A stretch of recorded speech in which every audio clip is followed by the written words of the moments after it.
Day 56. On our way up towards Forester Pass. Gonna get there in a couple of hours and make the crossing and try and get as close to the trailhead that'll allow us to hitchhike into the town of Independence, where we'll hitch into Bishop. Look at this.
So it's very easy to tell why things don't really grow up here. Got a solid layer of some permafrost in here, it seems like. So this right here is a solid reason why you want to make these traverses in the snowfields early in the morning. So you can just walk across the frozen snow. But you can see here, if you go later in the days, you start to post hole when the sun softens up the snow. You start dropping knee to thigh deep. So it's beginning to get really cold up here. This wind is really chilling my bones. But I don't want to add any more layers right now because all I'm doing is still going up. And I'm going to start sweating, and my legs are going to get wet. And then I can get you hypothermic up here. So just got to keep moving, keep that blood flowing, and try and regulate that body temperature with what you got on. Be bold, start cold, baby. Look at that waterfall back there. So after another 700 or 800 feet of elevation gain, I finally broke down and I had to throw on the rain jacket / windbreaker and hide behind this boulder for a minute. I was starting to lose feeling in my fingers.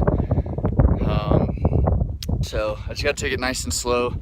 If I feel a sweat coming on, I gotta take a break and not let my base layers get wet, because that could be bad up here. But it is still just as beautiful. Still high spirits, ready to traverse Forester Pass and keep it going. Stay tuned, baby.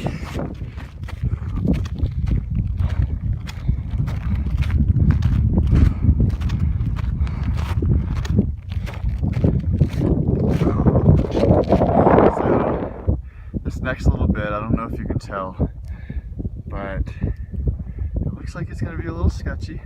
I'm gonna cross the snowfield here. You can kind of see where it switchbacks up here, and just crossing these snowfields, and then switch back up the wall. And it looks like we traverse across this little sketchy pass here. I think that might be Forester. I'm not 100%. And we might go over that little slat right there. But let's see. So I'm beginning to get a little winded up here again. Seems like I'm walking over a frozen river right now. Let's hope that I don't come across any weak spots. And you can actually see people crossing that pass up there in the chute. So that is where I'm headed. Alright, let's do this.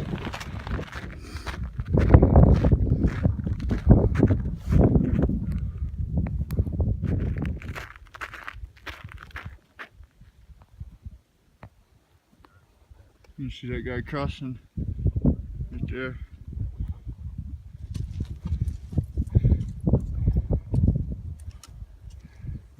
Look how blue that frozen water is. Yeah, buddy. Yeah. Almost there. This fall sponsored by Hyperlight. I hate you. You got it, Twerk. You boys ready? Yeah! Ow! Hell yeah! That right there, ladies and gentlemen, is the face of success. We got a wild huckleberry in his natural element. That would have been a lot better to do at like 2 in the morning when I didn't have to see the drop. Yeah. I mean, rocks would catch you. Yeah. But then you're just gonna tell.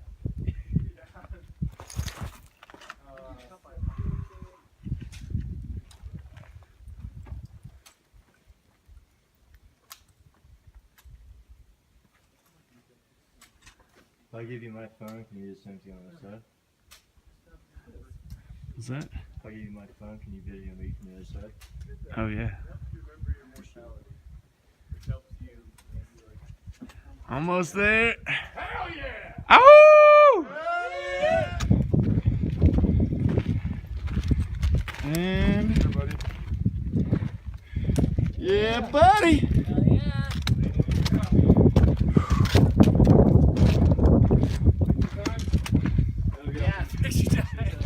We're gonna slide down the Oh man. I don't know if you want to though.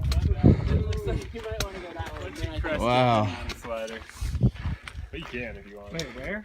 Oh yeah. We're sliding down that bad boy. Fuck me. Right. And the vibe up. Give you my sunglasses. Who's going for the penguin? Doing this thing. Man, I can't get over how pretty this is. Oh my gosh. We're gonna slide all the way down there on our butts. Oh! Yeah, buddy. This is the highest point on the Pacific Crest Trail at 13,200 feet. When we did Whitney yesterday at 14.5, that was off the trail, joining up with the John Muir Trail. All right, buddy.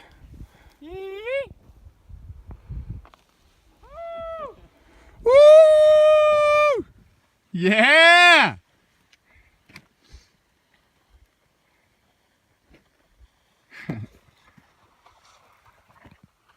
Woo!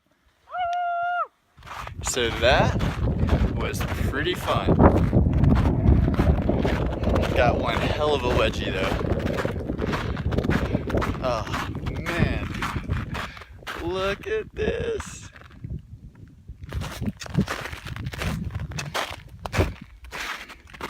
So this is the first time that I put my micro spikes on, just as a precautionary, since I slid down on the pass over there. I'm a little below the trail, so I just had a nice little traverse to go on. Look at this walk.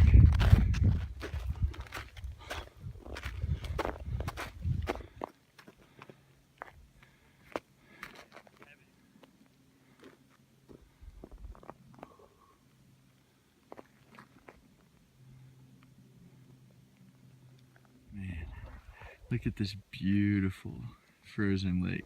You can't really even tell, but that water is glacier blue. Can you tell? Kind of. What do you say, Manny? Living the dream. Living the dream. Yes, sir. Using the spikes. Yeah, buddy. So all in all, Forester Pass was by far my favorite day on the trail. This scenery is just breathtaking, but I personally don't think that Forester was intimidating as most people led it to believe, especially at this time, which is June 10th, 2018. But Man, just so much fun. I didn't use an ice axe at all. I glissaded with just my trekking poles, and I only have micro spikes that I just used for that little crossing, that little traverse that I did to that snow trail, which was downhill, which is nice to have the micro spikes, but you don't definitely need them. I've got my buddies back here that don't have micro spikes at all. One dude's even wearing chacos, but man, this is definitely my favorite day. Right here, dude. Fuck yeah! Yeah! Yeah! Woo! Woo! We made it over Forester. Now, Back granite wall. off to Kearsarge Pass. And then to Bishop.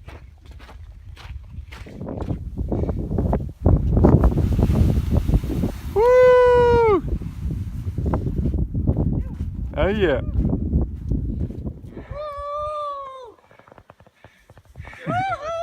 Yeah, stallion! Let's see it, buddy. Totally worth it.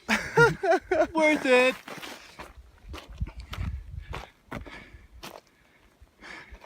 I cannot wait to drink this water down here. That is fresh mountain water. All right, so taking the bottle down. I think this puddle deserves to be drank from.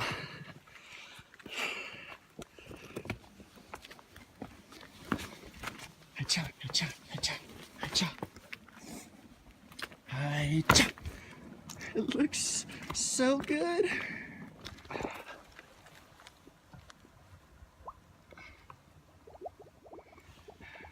Oh, yes.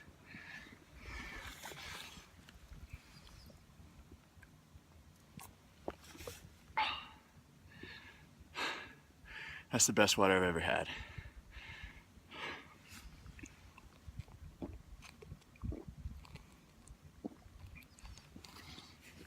Oh, man. Annie, what's she doing up there? What's she doing up there? What? Are you smoking a cigarette? No. While hiking. Germans. I'm not too worried about wildfires up here. German efficiency, lungs of steel.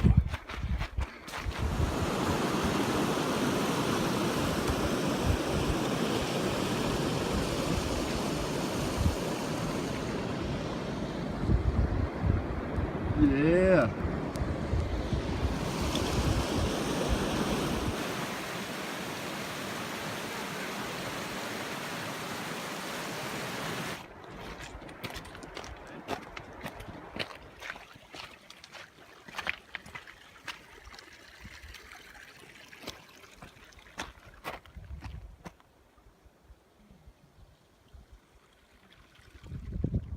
So once we went over Forester Pass, we entered into Kings Canyon. Past few days we were in Sequoia National Park, which these two parks are connected.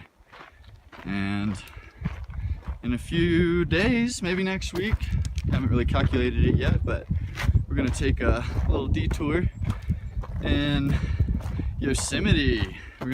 We're on the JMT, the John Muir Trail at the moment, which is combined with the Pacific Crest Trail for this portion. But once we hit Yosemite and get to Tioga Pass, the PCT keeps headed north through Tuolumne, while the JMT peels off and goes through Yosemite Valley. So we're just going to take a day and explore around Yosemite. Looking forward to that one, but this, I've never even been to Kings Canyon, so this is actually all new to me. I am very excited today. Can't stop smiling. Yee-yee. So this is Kings Canyon. dig.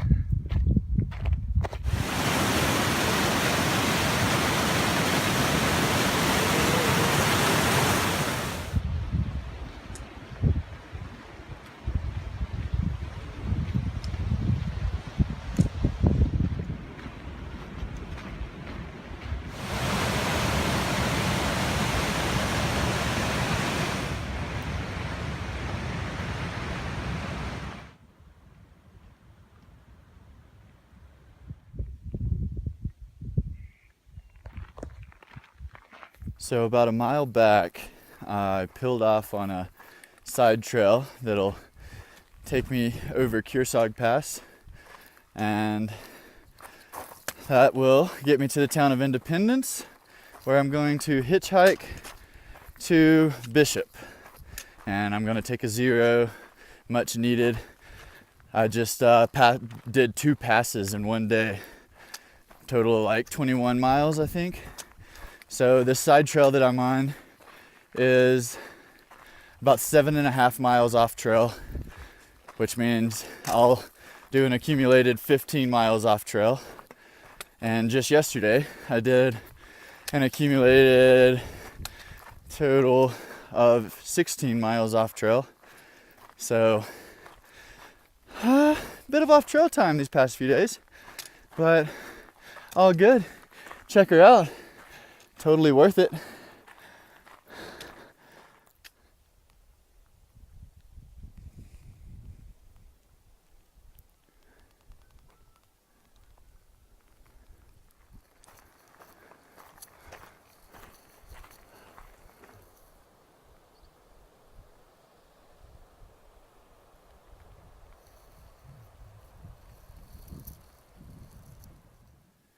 All right.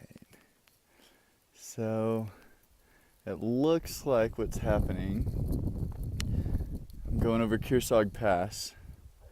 So I believe I'm gonna work my way up this mountain over here and go right through that little slot. So I've got probably like another mile or so of climbing.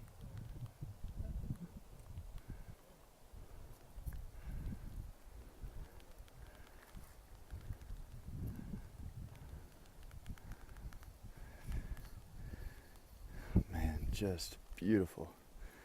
Kings Canyon, everyone. Man.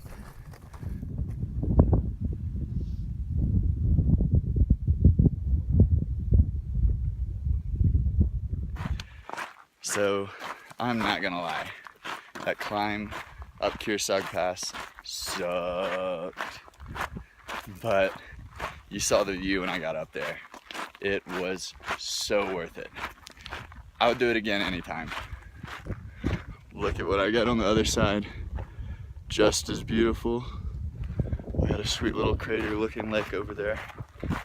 But yeah, just one thing that's cool about it is, although, you know, we got to see an amazing view at the top, it seemed like it felt more rewarding because we suffered so much to get to it. Just that feeling when you get to the top and you drop your pack and you look out there and you're just, man.